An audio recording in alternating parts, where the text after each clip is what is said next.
Ladies and gentlemen, welcome back. It is our Talking Numbers series. It is our Talking Numbers Mastering Profit series. It's series 2, and it's the last. It's episode 6 in this second series, which is awesome. So it's brought to you by Profitmaster Global Outsourcing. My name's Paul Jansz, and I'm here with the founder and CEO of Profitmaster Global Outsourcing, Richard Croaker. Rich, welcome back, mate. Time flies when you're having fun. It's our last episode of series 2. Yep, I'm actually looking forward to this discussion. It's one that's quite close to my heart, and we're going to have some good talk here. I look forward to it. Yeah, good. So let's get into this. So this one's a really, really interesting one, and I suppose to close this one off, we're going to be talking about, the topic is build respect, diversity, creating culture in the workplace. So respect, diversity, and culture in the workplace. And I suppose this is the challenge for some of the firms, or could be a high percentage as well of firms, because company culture is not always defined by core values posted on an office wall. I think a lot of people go, well, let's just post them on the wall. I went to a workshop last week. We'll get them painted on the wall or whatever it may be. But there's a lot more work that goes into call it the planning, the work, the resources. There's so many things that go into rather than just having them plastered, because the danger is you have them up on the wall, but then you don't follow them through with what they mean. Is that probably fair to say? Definitely. In actual fact, organisations spend so much effort and so much money and so much resources in building their culture of respect and diversity. And if it's not followed through at the end of it, it really creates an additional problem. Building culture and respect and diversity in an organisation is an important part of how your team is seen to each other, and then how it's seen in the marketplace. Yep. So just putting it on the wall and expecting it to work certainly isn't going to work. No, I agree. And I think in today's world as well, when you look at our offices, you look at, certainly you've got, you're running a fairly big organisation in the Philippines. So there's different cultures that come into that as well. So therefore, when you talk about respect and diversity, maybe let's go into that for a second. What does that mean to you? Well, they're different issues, but let's just talk about diversity for a second. I mean, diversity of people is such a wonderful thing to have in an organisation, and should be harnessed instead of the opposite. It should be harnessed. And as you just mentioned, I have a business in the Philippines, but we provide 100% of our services are provided to Australian companies. So straight away, you have diversity of culture. I actually wrote an ebook on this, and it's available on our website. But the cultural differences of the Philippines and the diversity just in the cultures that are here, then looking at how they are separate cultures in Australia as well. But I think that there are good things that come out of diversity. I mean, it produces different perspectives. So instead of just having the one tunnel view about a thing in relation to an organisation, diversity of culture, diversity of experiences just produces so many good things if you work out how to harness it. And innovation, for example, the idea that somebody in the organisation comes from a totally different perspective of what you or I might have in our organisation. I mean, that's the genesis of innovation, because that potentially starts a whole different discussion around different opportunities. So that's the first thing, is diversity. Respect, to me, and we actually talked about this a couple of episodes ago in the victimizing and victim blaming area, is the respect is not something that you can just have in your business. And I mentioned there that in our business here, we have four pillars of culture, and they are loyalty and integrity, capability and attitude. Well, you can summarize all of that into one word of respect. And it's not just respect between the subordinate and the managers or owners, but it's also the other way around. It's the respect of the managers to the subordinates, to the staff, but it's also the respect between each other. When you have that respect in an organisation, you can see it.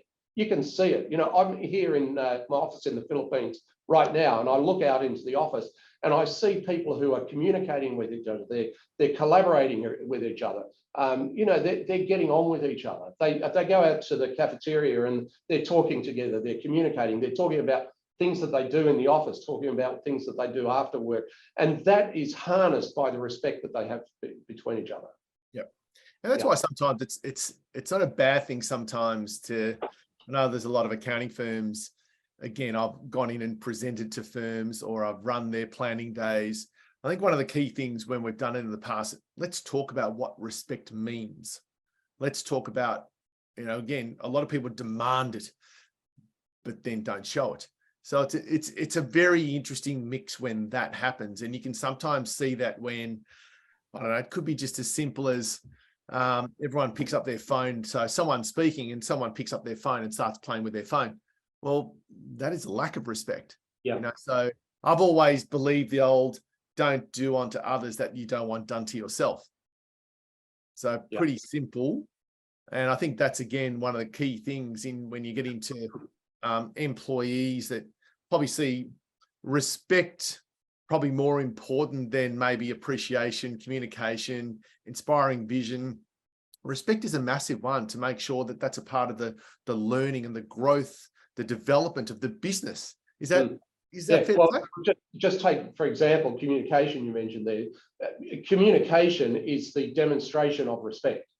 That if you're communicating, and you use the example of the mobile phone, I mean, it's such a simple, sad event that when somebody is sitting across the table communicating and a mobile phone comes out, it is, you know, and I'm assuming it's for not the right reason, but it's a simple loss of respect. And the other thing is that when you lose respect, rebuilding it is extremely difficult. So true. So true. And look, that's a good point, because one of the things that I know that I feel when someone pulls out a mobile, I agree 100%. You think that they're doing something they shouldn't be doing. And I know what I do if this is something that you want to do, because I know I take all my notes either on my laptop, or if I don't have my laptop, I sometimes take notes. I always ask for permission. So I say, oh, look, Rich, is it okay if I take some notes? But I do that in notes of my iPhone. Would that be okay? So again, treat it with respect that you're asking for permission. Would that be okay, Richard, if I take some notes? So they don't feel like you're texting or you're on social media or Instagram, whatever it may be. You're actually taking notes so that you remember. There are so many examples of that. You know, it's not just the mobile phone. It might be how you're sitting in the room, or, you know, something like that. We have a weekly huddle here in our office here, and it's actually led. The huddle is actually led by a staff member who then is basically the MC for the people who need to be able to communicate to each other. But it's interesting looking around the room and seeing people maybe chatting on a computer or something like that. We don't have that here. And the reason is it's not that we had to beat it out of them, it's that we communicate with them. Reinforcement, positive reinforcement, and regular communication are the things that when people understand that maybe something is disrespectful, then it's the communication and the education that they realise that maybe I shouldn't be doing it that way. And that becomes especially important when you're talking about cross-culture. Because what one thing, for example, that an Australian might think is normal to be able to do is interpreted differently here in the Philippines. And if I could use an example, it's actually the other way around. In Australia, we don't. It's many years since people addressed their bosses and managers as Mr. or Mrs. or Madam. In the Philippines, it's a normal thing for everybody to address each other as sir or madam. And it's almost like mate, but it's a much more respectful thing. And I was coming to work this morning and the guard was out the front, and he just said, good morning, sir, and good morning, ma'am, was the person that had brought me to work. And I thought, isn't that such a lovely thing, such a respectful thing, just to start the day? It was such a lovely thing. But in Australia, we think that, oh, that's very odd. We think that, oh, why would we have that level of that way in which we address people? It's not normal in Australia, but very normal here. Yeah, it's very true. It's very true. Mate, let's talk about respect and diversity. How do we nurture that? How do we continue to nurture that within our business work frames every single day? Yeah, we'll build a framework to start. Okay. And it's not just about respect, it's a cultural framework. And I use the 4 pillars that we have. But there's also a complexity that now comes into the environment that we have because of the emergence of hybrid and work from home models. So nurturing and mentoring and respectfulness become harder, not impossible, but become harder in those alternate work environments. But primarily it's about setting the tone of your expectations, setting your expectations from the start. If in other businesses, I'm sure they have their own cultural pillars, and then what occurs around those cultural pillars, presumably they're documented. In my case, we actually have an employee manual that carefully documents the expectations of our staff and our managers around culture, and then also being able to being prepared to deal with issues when they arise, and having a methodology for being able to deal with that. And I don't want to use the word discipline because that possibly has different connotations. But how are you going to deal with problems of respect, or problems when diversity is not respected? Yes. To have the methodology to be able to deal with that. We actually have that in the business, and it's very well defined, which is typical of organisations over here compared to Australia, particularly in small practices, small businesses. That methodology of dealing with those things is not as well defined. Yep. Another cultural difference. Yeah. Well, it's interesting one. It sort of leads me into, let's call it the measure. And I suppose, I know I've mentioned Stephen Covey before. I'm going to mention Michael Gerber now, and in Michael Gerber's E-Myth, he talks about what you can measure, you can manage. So is there a way of measuring the respect and diversity to then manage it? Yeah, I'm just thinking into our what we do here. So our managers meet with our people all the time, and the actual measurement part of it, we actually can reduce that to numbers and the expectations around that. So on a regular basis, these people are getting to talk to their managers, and they talk about different things, and that might be in a number around how they are involved in the workplace. It might be a number or a measurement that comes back from their client, and they can be reduced to numbers. And we certainly think about those things and measure those things, and then talk about those things with the staff. I think it's more important to work out how you do it. What are the things that you want to measure? It's all, as accountants, we use financial ratio analysis all of the time. It's a matter of finding out what the human ratios are that you want to measure. Yeah. Yes, and would you say, because you spoke about that framework before, would you include the team in that as well? So then, even from a measurement point of view, we can talk about that as a team? Oh, we do talk about it as a team. Absolutely. But there's what we measure as a team. So within the business here, we have various team bonding events, team building events. Another cultural thing here in the Philippines is that whereas everybody might go to the pub on a Friday afternoon to loosen up and talk, that doesn't happen over here. So we have to have a different thing. It's sometimes it's a birthday cake or a game or something like that. And we find that things might come out from those. They tend to be subjective results that you get from that. It might be an observation or something like that.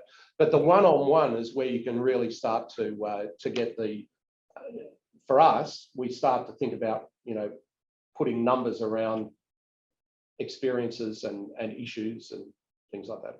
Yeah. And that's how we measure it. Okay, brilliant. And more importantly, the one thing, and like we spoke about even earlier in this series, we spoke about communication, the importance of that communication and constant communication. Positive reinforcement. Positive reinforcement. Yeah. Well done, mate.